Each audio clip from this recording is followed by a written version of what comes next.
असत्यमेव जयते तुम्ही म्हणताय, तिकडे किरीट सोमय्या पत्राला पैसे घेतात. छुत्ते आहे तो. मी तुमच्या बापाला घाबरत नाही म्हणावं. गैरकानूनी काम करणं हे हम उनका स्वागत करते हैं.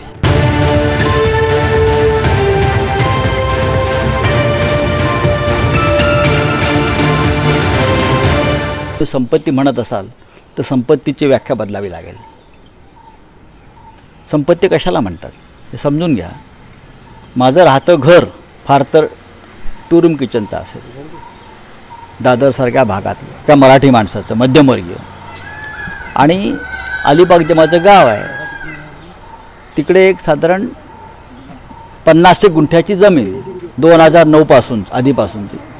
ह्याला जर कोणी संपत्ती मानत असेल तर मराठी माणसासाठी तेवढी संपत्ती आहे. तुम्ही आता ज्या घरामध्ये राहता त्या घरावर पण कारवाई झाली आहे का? हो द्या. अशा कारवाईने संजय राऊत किंवा शिवसेना ही झुकणार नाही, वाकणार नाही. आणि अशा संदर्भात याच घरात जिथे दिल्लीत बोलत आहे तिथेच येऊन काही महिन्यापूर्वी भारतीय जनता पक्षाच्या लोकांनी महाराष्ट्रातलं सरकार पाडण्यासाठी मदत करा अशा धमक्या दिल्या होत्या मला. नाहीतर तुम्हाला खूप संकटांना सामोरं जावं लागेल. तेव्हा मी म्हटलं की हे शक्य नाही आहे, तुम्हाला हवं ते करा. ईडीनं असं काही इंटिमेशन अगोदर दिलं होतं? अजिबात नाही. नोटीस वगैरे दिली होती तुम्हाला या संदर्भात? मला तर अशी कुठली नोटीस माझ्या शरद कुटुंबाला पवारांचा आलेली आणि नाही. तुमचा सर फोन झाला, काय बोलणं माझं झालं? सगळ्यांशी बोलणं सुरू आहे. पवार साहेबांनी सुद्धा चिंता व्यक्त केली अनेक बाबतीत. आणि मला असं वाटतं की जे घडतं ते चांगल्यासाठीच घडतं. महाराष्ट्राला कळलं की काय चाललंय महाराष्ट्राच्या बाबतीत आणि मराठी लोकांच्या बाबतीत. असत्यमेव जयते तुम्ही म्हणताय, तिकडे किरीट सोमय्या पत्राला पैसे घेतात. छुत्ते आहे तो. महाराष्ट्र द्वेष्ट आहे. जो माणूस मराठीच्या विरोधामध्ये कोर्टात जातो तो आम्हाला अक्कल शिकवणार. त्याचा काय तो कोण आहे तो? त्याच्यावरती कसले प्रश्न विचारतात? पण 2000 सर दादरमधलं तुमचं नेमकं घर कुठलं, काय तिथं जाऊन कोण राहत बघून होतं? या. नाही, राहत होतं कोण? राहतं घर म्हटलं म्हणजे राहतं घर. बरं. कुटुंबियांशी काय संपर्क झाला सर तुमचा? ते ठीक आहे ते बघेन मी. बरं. पण वारंवार सारखं चाललं होतं की अगला नंबर अगला नंबर. अरे कोणाचा नंबर येऊ द्या हो, तुमचे पण नंबर येणार आहे भविष्यात, लक्षात घ्या. संपत्ती म्हणते ती संपत्ती जर एखाद्याची राहतं घर असेल किंवा जुनी संपत्ती कष्टाच्या पैशातून घेतलेली असेल आपल्या, त्याचा संबंध कुठेतरी जोडायचा आणि जप्त करून दबाव आणायचा. मी तुमच्या बापाला घाबरत नाही. सरकार पाडण्याचे मी तुमच्या बापाला घाबरत नाही म्हणावं. तुमचा बाप जरी खाली आला ना तरी मी गुडघे टेकणार नाही. मी बाळासाहेब ठाकरेंचा शिवसैनिक आहे, लक्षात घ्या.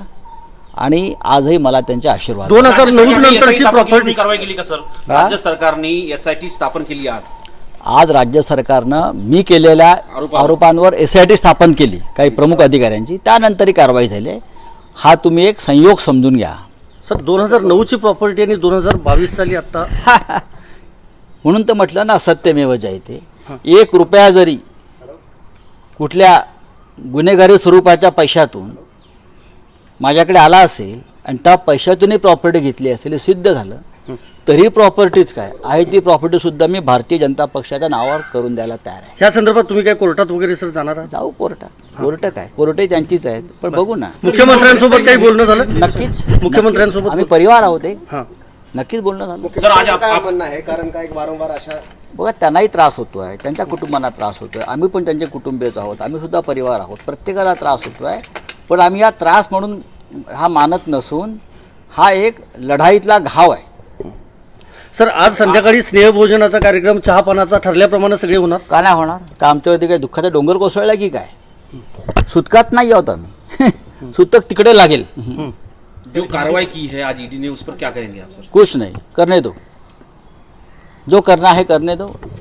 जितने भी गैरकानूनी काम करने हैं हम उनका स्वागत करते हैं. इस देश में सत्य जिंदा रहेगा और कानून को इतने आसानी से मारा भी नहीं जा सकता. महाविकास आघाडी सरकारच्या अजून एक मुल्क मैदानी तोफ संजय राऊत यांची प्रॉपर्टी ईडीने जप्त केली अशी बातमी ऐकली. हे काय चाललंय? हे सुडाचं राजकारण महाराष्ट्रामध्ये चालू आहे. 2019 मध्ये सरकार न बनवू शकलेली भारतीय जनता पार्टी सुडाच्या राजकारणाच्या माध्यमातून महाविकास आघाडीचे जे बलस्थान आहेत, जे शक्तिशाली नेते आहेत त्यांना टप्प्याटप्प्याने टार्गेट करण्याचं काम करत आहे. जे संजय राऊत सातत्याने महाविकास आघाडीच्या संदर्भात बोलत होते, भाजप भारतीय जनता पार्टीच्या विरोधात बोलत होते, त्यांच्यावर ही कारवाई झाली. त्यांचं राहतं घर हे जप्त करण्यात आलं. अशा पद्धतीने एक सुडाचं राजकारण ईडीच्या माध्यमातून करण्यात आलं. कालच ईडी आणि कोण मध्यस्थी करणाऱ्या एका व्यक्तीच्या संदर्भामध्ये संजय राऊतांनी तक्रार दिलेली. त्या संदर्भामध्ये गृहमंत्र्यांनी एसआयटीची चौकशी लावली आणि ही चौकशी लागली आणि आज ईडीने त्यांचं प्रॉपर्टी जप्त केली, त्यांचं राहतं घर जप्त केलं. याचा अर्थ स्पष्ट आहे, हे महाविकास आघाडी सरकारला बदनाम करायचं, महाविकास आघाडी सरकारच्या नेत्यांवर सुडाचं राजकारण करायचं, अशा पद्धतीने भारतीय जनता पार्टी करत आहे. ही गोष्ट लोकशाहीच्या दृष्टिकोनातून अतिशय योग्य नाही.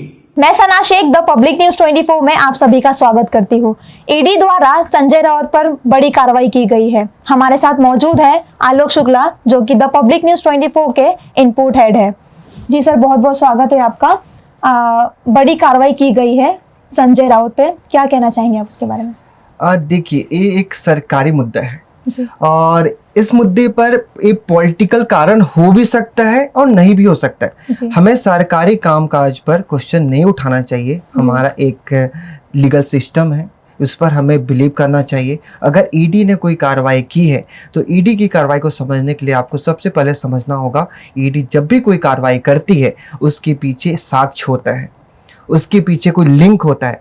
अगर ईडी ने इतनी बड़ी कार्रवाई की गई है तो जाहिर सी बात कुछ न कुछ प्रूफ उनके पास होगा. सर, ईडी ने जब कार्रवाई की थी तो संजय राउत का एक सामने बयान आया था. उन्होंने कहा था कि मैं तो एक आम आदमी हूँ. क्या एक आम आदमी के पास अलीबाग में 8 प्लॉट्स और दादर में 1 फ्लैट, ऐसे करोड़ों की प्रॉपर्टी उनके पास से जब्त हुई है, आम आदमी के पास क्या इतनी प्रॉपर्टी हो सकती है? देखिए, अगर वो आम आदमी है या अपने आप को आम आदमी बोल रहे हैं जी. तो भगवान करे भारत में ऐसे ही आम आदमी सबको बना दे. जी. बहुत सोचने वाली बात है. अगर मुंबई जैसे रिहायशी इलाका जो सबसे पोर्स एरिया माना जाता है, जी. उस जगह में अगर आपके फ्लैट हैं जी. और जैसे कि आप बता रहे हैं कि उनकी 8 प्लॉट है, उससे ज़्यादा की कार्रवाई जब्त की गई है, तो 8 प्लॉट होना मतलब समझ सकते हो करोड़ों की से ज़्यादा की प्रॉपर्टी है. जी.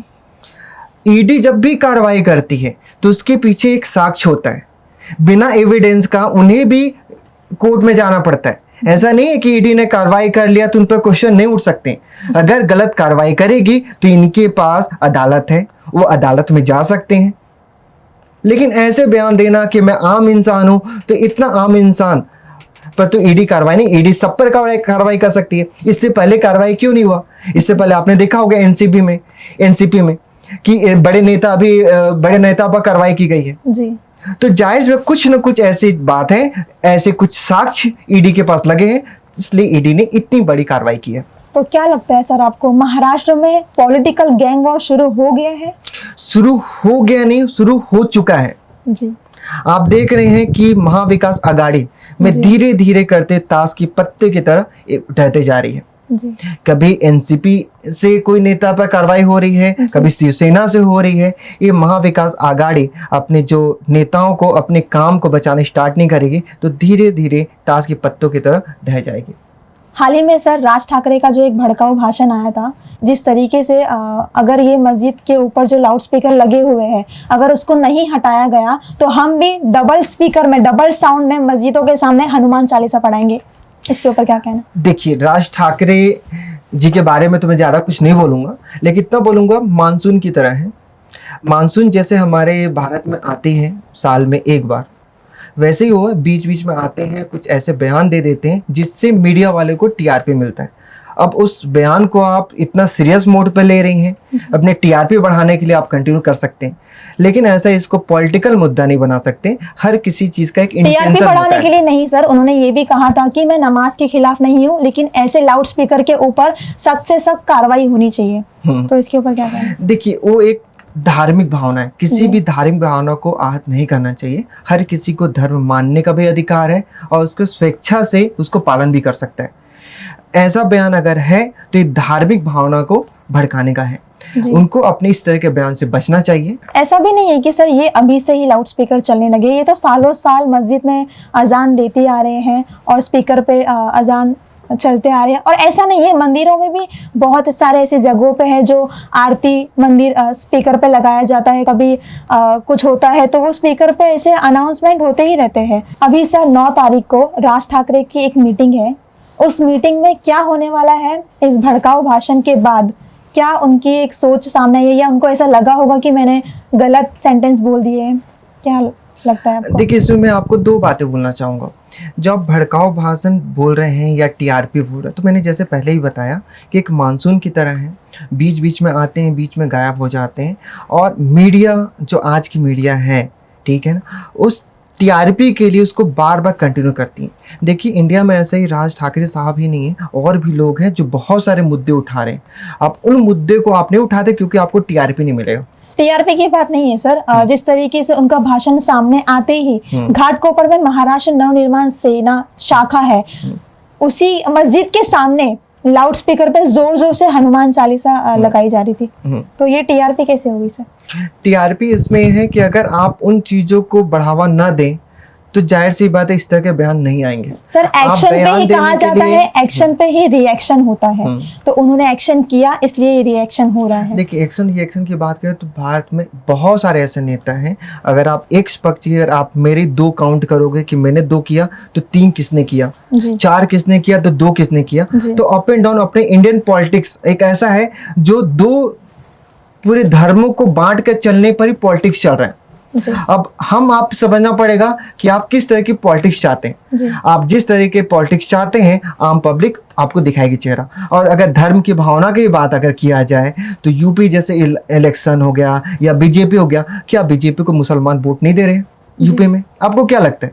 अगर बीजेपी इतनी मेजोरिटी के साथ आ रही है तो क्यों आ रही है? जी क्योंकि अब धर्म कर्म की बात नहीं चलेगी, जी अब काम पर बात होगा। अब काम पर जो आज चुनाव का मुद्दा लड़ेगा उस पर आ सकती है। अब हम नए पॉलिटिक्स की तरफ जा रहे हैं। ऐसा नहीं बोलूंगा कि बीजेपी में गलत नहीं है, बीजेपी में बहुत सारे गलत हैं जो धार्मिक भावनाओं को भड़काते हैं। जैसे यूपी में आप सीएम को ले लीजिए, वो भी बात बोलते हैं। फिर अपने ओवैसी को ले लीजिए, जी अगर आप एक पक्ष को गाली दोगे तो जाहिर सी बात है दूसरा पक्ष आएगा। जी। अब हम आपको क्या करना है कि इनको कितना हवा देते हैं। अगर आप मीडिया में इनको चांस देना छोड़ दीजिए, देखिए इस तरह के बयान होना बंद हो जाएंगे। आपके पास मुद्दा भी है, महाराष्ट्र में पानी कमी हो रहा है, जी। आप उस मुद्दे पर डिस्कस करिए। क्या कभी आपने आम पब्लिक का बाइट लगाया है कि आम पब्लिक को बोलते देखा है कि आपकी अगर हम पानी की कमी हो रही है उनको उठाओ? क्या उनको टीआरपी में 1 घंटे तक चलाते हो आप? नहीं, क्योंकि आपको टीआरपी नहीं मिलेगा। मेरा सर आखिरी सवाल है आपसे, ईडी की जो अभी कार्रवाई की गई है संजय राउत पर और उनकी वाइफ के ऊपर, उनकी जो प्रॉपर्टी जब्त हुई है, क्या लगता है आपको पॉलिटिकल पे इसका कुछ असर होगा, गैंग वॉर होगा, या फिर महाराष्ट्र में किस तरीके से ये एक नया नजरिया देखने को मिलेगा और कैसी कार्रवाई होगी आगे सख्त से सख्त? देखिए, मैं अगर बात करूं आपके क्वेश्चन का मैं सवाल अगर दूं तो ये पॉलिटिकल गैंग वॉर तो शुरू हो चुका है। और ये आज से नहीं, आज हम इस तरह की पॉलिटिक्स देख रहे हैं जैसे पहले की पॉलिटिक्स थी। पहले नेता का मतलब क्या होता है, एक लीडर बोला जाता था जो अपने परिवार, अपने वाइफ सबको किनारे करते हुए आम पब्लिक के लिए खड़ा होता था, उनको जी। नेता बोलते थे। जी। आज की डेट में नेतागिरी का मतलब क्या है कि आपके पास कितना ब्लैक मनी है, जी कितने प्रॉपर्टी हैं, जी आपके खिलाफ जब तक 10 से 15 केस नहीं होते हैं तब तक आप पॉलिटिक्स में नहीं हो। और जनता भी वही चाहती है। अगर आप जनता को पैसा नहीं दिखाते हो, अगर आज आपको चुनाव लड़ना है और आपके पास पैसा नहीं है, आप ईमानदारी से चुनाव नहीं लड़ सकते हो, जीत नहीं सकते हो। जी सर, बहुत बहुत शुक्रिया तो सर। इस बात के लिए मैं इतना बोलना चाहूंगा, ये जो पॉलिटिकल अभी चल रहा है वहाँ आज संजय राउत पर हुआ है, हम पूरी तरीके से बोल सकते हैं कि ईडी सरकार गलत इन पर कर रही है, गलत क्या बोला जाएगा, गलत अपने कानून का दुरुपयोग कर रही है या अपने पद का दुरुपयोग कर रही है। ईडी समझना पड़ेगा, ईडी जब भी कोई कार्रवाई करती है, ईडी हो, एनसीबी हो, बिना साक्ष्य का कार्रवाई नहीं होता है, क्योंकि इनको कोर्ट में जाने के बाद इन्हें साक्ष्य दिखाना पड़ता है। अगर इनके पास साक्ष्य ना हो तो इनका केस बिटवीन द डे में आपका कोर्ट में जाएगा ही नहीं। कोर्ट जब एफआईआर दर्ज करती है या इनके खिलाफ जब्त करने की कार्रवाई करती है तो बिना साक्ष्य देखे नहीं करती है। तो हम आपसे बातों पर नहीं जा सकते, एक लीगल सिस्टम है हमारे पास, कोर्ट है हमारे पास, ठीक है, आप उन पर बिलीव करो। अगर आप कोर्ट पर बिलीव करोगे नहीं, सरकारी तंत्र पर बिलीव नहीं करोगे, आप सिंपल से बोल दोगे कि मैं तो आम इंसान हूं। तो 8 प्लॉट वाला, इतना करोड़ की प्रॉपर्टी है, इतने साल से मुंबई के रिहायशी इलाके में रहते हैं, अगर आम इंसान इनको बोला जाएगा तो भगवान मैं करता हूं कि भारत में ऐसे ही बहुत सारे आम इंसान